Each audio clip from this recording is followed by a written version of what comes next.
Hello and welcome to more fun with managerial accounting. Today we're going to talk about classifying the costs of a manufacturing company and identifying which costs are product costs and which are period costs.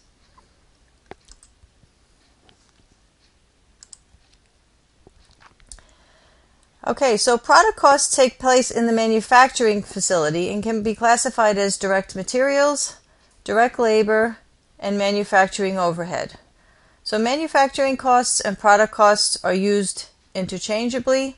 And remember that when you see factory, it's going to be one of these three categories. So direct materials are those materials that can be easily traced to the finished product, such as tires on a car. You can easily see the 4 tires that are put onto each automobile. Direct labor is the cost of the workers who actually work on the product.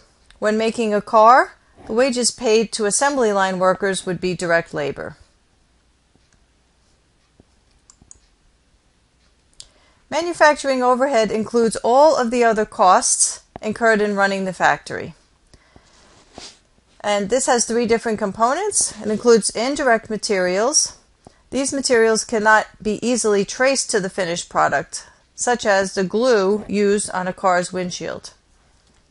Manufacturing overhead also includes indirect labor.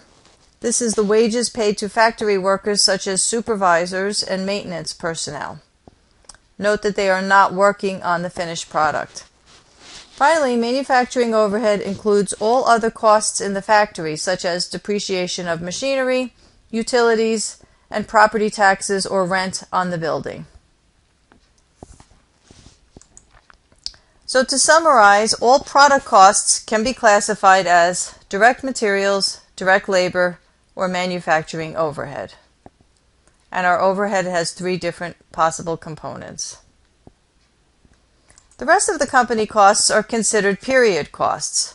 Period costs are often further classified as selling expenses and general and administrative expenses.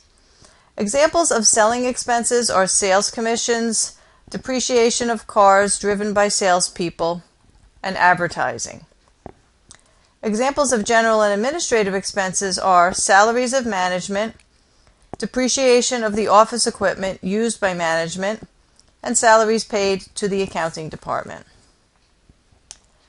To summarize, all costs in a manufacturer can be classified as product costs, direct materials, direct labor, or manufacturing overhead, or period costs, selling and general and administrative expenses. This concludes our discussion of cost classifications for manufacturers. I hope you found this useful in your studies.